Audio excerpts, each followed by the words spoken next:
కాదన్న, ఏం చేస్తారు? నేను ఆటో డ్రైవర్. ఎన్ని సంవత్సరాలు నుండి చేస్తున్నారు? 30 సంవత్సరాల నుంచి ఆటో తోలుతున్నా. ఆటో డ్రైవర్ ఎన్ని సంవత్సరాలు నుండి చేస్తున్నారు? ఆ, గత ప్రభుత్వానికి ఈ ప్రభుత్వానికి ఏ తేడా అబ్జర్వ్ చేస్తున్నారు?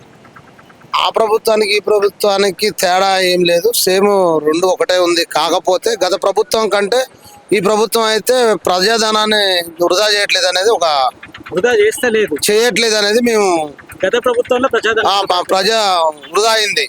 అది ఏ విధంగా అయింది అంటే మిషన్ భగీరథ అనే మొత్తం పైప్ లైన్ మొత్తం కింద పెట్టేసిండు. దానివల్ల ఉపయోగం అయితే లేదు. మిషన్ భగీరథ ప్రోగ్రామ్ మంచిదే. ఆ ప్రోగ్రాంలు ఎవరికి నీటి లేని వరకు నీరు చేయాలి. ఇది కొత్తగూడెం ప్రాంతంలో ఉంది. కిన్నెరసాన్ నుంచి రామవరం, రుద్రంపూర్ ప్రాంతం, ఈ చుట్టుపక్కల ప్రాంతం మొత్తం కూడా కిన్నెరసాన్ వాటర్ కాంగ్రెస్ ప్రభుత్వంలో నా వర్మ గారు ఎమ్మెల్యే గారు ఉన్నప్పుడు ప్రతి ఇంటింటికి నల్లా వచ్చింది. ఆ ప్రాంతంలో మళ్ళీ నీకు మిషన్ భగీరథ పైపులు అవసరం లేదు. మళ్ళీ రోడ్లు వెలగొట్టి గల్లీ గల్లీకి రెండు పైపులు వేసుకుంటే మిషన్ భగీరథ ఇప్పుడు కాళేశ్వరం గురించి కాళేశ్వరం కట్టాలి, కానీ దాన్ని పరిశీలించకుండా ఏకచక్రంగా దాన్ని ఆయన దృష్టిలో తీసుకొని క్యాబినెట్ లేకుండా ఏం లేకుండా అప్పటికప్పుడు చేసి దాన్ని ఇది చేస్తే అది ఫెయిల్యూర్ అయింది.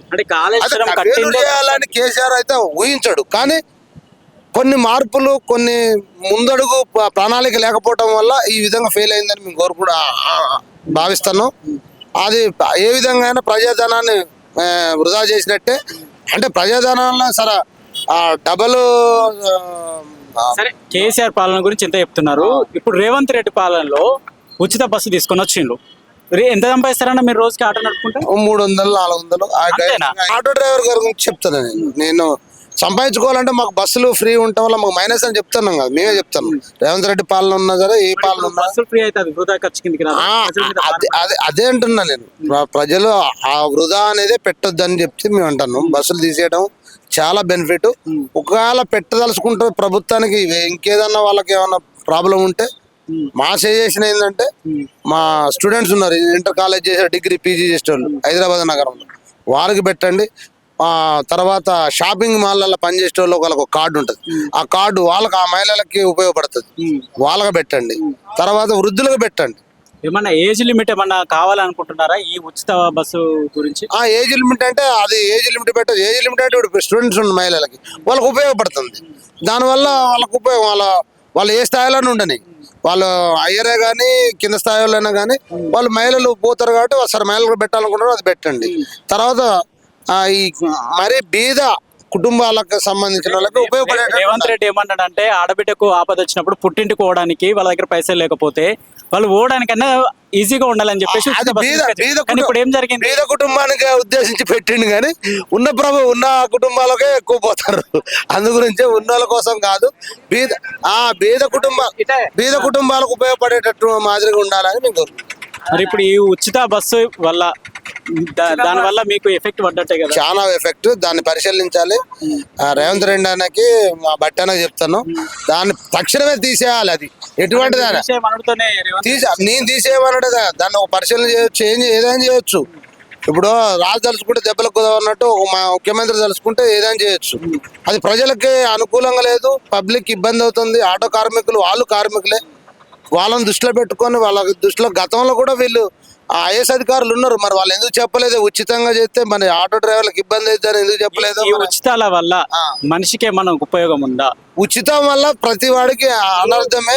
వాళ్ళని మనం పెంచి పోషించినట్టే వాళ్ళని దాని పేరేంది, వాళ్ళని పని పాట చేయకుండా మనం వాళ్ళని సోమరులకు తయారు చేయడం తప్ప ఏం లేదు. ఈ కాంగ్రెస్ ప్రభుత్వ ఉచితాల వల్ల ఎవరికి లాభం? కాంగ్రెస్ ప్రభుత్వం కాదు, ఏ ప్రభుత్వంలో అయినా ఉచితం అనేది. గత ప్రభుత్వం కేసీఆర్ కొన్ని పథకాలు తీసుకొచ్చి సోమరిపోతులు చేసింది. రేవంత్ రెడ్డి చేసినా, ఇంకా రాహుల్ గాంధీ చేసినా సోమరిపోతనమే. ఉచిత పథకాలు అనేది సోమరిపోత అదే. ఇందిరమ్మ ప్రస్తుతానికి ప్రతి ఏరియాకి వచ్చినాయి, ప్రతి పంచాయతీకి వచ్చేసి ఒక 20 నుంచి 17 వచ్చినాయి. గత ప్రభుత్వంలో అయితే రాలేదు. 10 సంవత్సరాల్లో ఆడో కట్టి ఇచ్చి ఇబ్బంది పెట్టండి, కానీ ఈ ప్రభుత్వంలో అయితే ఇందిరమ్మ గృహాలు బెస్ట్ వన్. ఎంత చదువుకున్నారు? నేను 10th వరకు చదివిన. 10th వరకు చదువుకున్నారు కదా? నీ కాలంలో 10th వరకు చదువుకున్నారు. ఇప్పుడు విద్యా వ్యవస్థ మీద మీ అభిప్రాయం ఏంటి? ఇప్పుడు ఉన్న విద్యా వైద్యం చాలా దయనీయంగా ఉంది, నాశనమైంది. మరి సామాన్యుడు హాస్పిటల్కి పోయిన పరిస్థితి లేదు, సామాన్యుడు పిల్లలు స్కూల్కి చదివే పరిస్థితి లేదు. నేను కూడా నా కొడుకుల్ని బిల్డింగ్ బ్లాక్ స్కూల్లో చదివిస్తాను. 20 నుంచి 23,000 LKG UKG 3rd 4th class. అంత అంటే చాలా ఇబ్బందికరం. కానీ ఈ ప్రపంచ పోటీల్లో నా పిల్లలు కూడా అభివృద్ధి చెందాలనే ఉద్దేశంతో అప్పు ఆదాయాలు చేసుకొని నేను జాయిన్ చేపిస్తున్నాను. ప్రతి పేదవాడికి విద్య అందాలనేది రేవంత్ రెడ్డి సంకల్పం అని చెప్పేసి వచ్చిండు. కానీ ఇక్కడ రేవంత్ రెడ్డి కార్పొరేట్ సంస్థలకు కొమ్ము కాస్తుంది. దీన్ని ఎట్లా చూస్తారు మరి? సార్, రేవంత్ రెడ్డి ఆ కొమ్ము కాయొద్దని మేము కోరుకుంటున్నాం. ఇంటిగ్రేటెడ్ స్కూల్స్ పెట్టారు, అవి తొందరగా చేయాలి. ఇప్పుడున్న ప్రైవేట్ స్కూళ్ళకి అసలుకి ఆ పర్మిషన్ కూడా ఇవ్వద్దు. ఇప్పుడు ఇక వచ్చే కొత్త వాటికి విద్యా వ్యవస్థలో మార్పు కావాలి. విద్యా వ్యవస్థలో చాలా సమూలమైన మార్పులు కావాలి. ఆ ప్రైవేట్ సంస్థలు ఇప్పుడు ఉన్న ప్రైవేట్ సంస్థల్లో 30% 40% పేద ప్రజలకి విద్య ఫ్రీ ఇచ్చేటట్టు ఉండాలి. అన్న మీది లోకల్ కదా, ఇక్కడ మీ ఎమ్మెల్యే కూనంనేని సాంబశివరావు కదా, ఆయన చేసిన అభివృద్ధి ఏంటి ఇక్కడ?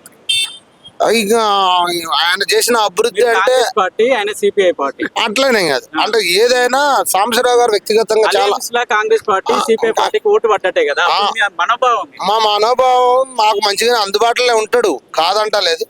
సరే, ఆయన స్థాయిలో ఆయన కూనంనేని సాంబశివరావు హయాంలో కొత్తగూడెంలో అభివృద్ధి కార్యక్రమాలు ఏం జరగలేదు అని అభిప్రాయం. అదేం లేదు, అభివృద్ధి ఆయన గత ఆయన వెళ్ళే ఇంటికి లొంద ఉన్నది, నీళ్ళు ఆ ప్రాంతం దిగువనుంది. అయినా కానీ అప్పటి వరకు ఆయన అప్పటికప్పుడు డ్రైనేజీలు పెట్టిండు. ఇటు బూడిదగడ్డ ఏరియాలో సెంట్రింగ్ లైటింగ్ పెట్టిండు. పక్కన డ్రైనేజ్ వర్క్ చేపిస్తాడు. ఇప్పుడు హెడ్ ఆఫీస్ దగ్గర కూడా డ్రైనేజ్ వర్క్ ఉంది, చేస్తాడు. పాలన వరకు అయితే ఓకే, ఆయన ప్రజలతో ఉంటాడు ఎప్పుడు మనమేకంగా. సిపిఐ అయినా మాకు కాంగ్రెస్ పార్టీతో సమానంగా అందుబాటులో ఆ విషయంలో మేము అయితే యాక్సెప్ట్ చేస్తాం. ఎప్పుడు అందుబాటులో ఉంటాడు, ఆ విషయంలో కాదనేది లేదు. కార్మికుల విషయంలో ఆటో కార్మికులు అంటే చాలా ఇష్టం ఆయనకి. ఆటో కార్మికుల ద్వారా ఆయన జీవిత ప్రయాణం ఎమ్మెల్యేగా సాగింది. ఆటో కార్మికులు అంటే ఆయనకి ఇష్టం అంటున్నారు. మరి ఆటో కార్మికులకి రేవంత్ రెడ్డి 12,000 ఇస్తా అన్నాడు, అది మీకు వస్తుందా? మరి అది రావట్లేదు. దాని గురించి మరి అసెంబ్లీలో అడగమని మేము కూడా చాలా మంది సార్ అప్పీల్ చేసినాం. మేము అడగలేదు కానీ అప్పీల్ చేయమని చెప్పిండ్రు మా వాళ్ళు కొంతమంది కార్మికులు. చేయమని కూడా కోరుకుంటున్నాం ఎమ్మెల్యే గారు. ఆయన అసెంబ్లీలో లేవనెత్తామని మేము కోరుకుంటాం. సరే, ఈ ఉచిత బస్సు మీద రేవంత్ రెడ్డికి ఏం చెప్పాలనుకుంటున్నాం? ఉచిత బస్సుకి మేము 100% తీయమని కోరుకుంటున్నాం. అవకాశం ఉంటే లేదు, దాన్ని మార్పులు ఏమైనా చేయగలిగితే బీద మహిళలకు, స్టూడెంట్స్ కి, వృద్ధులకి ఉపయోగపడేట చేయమని.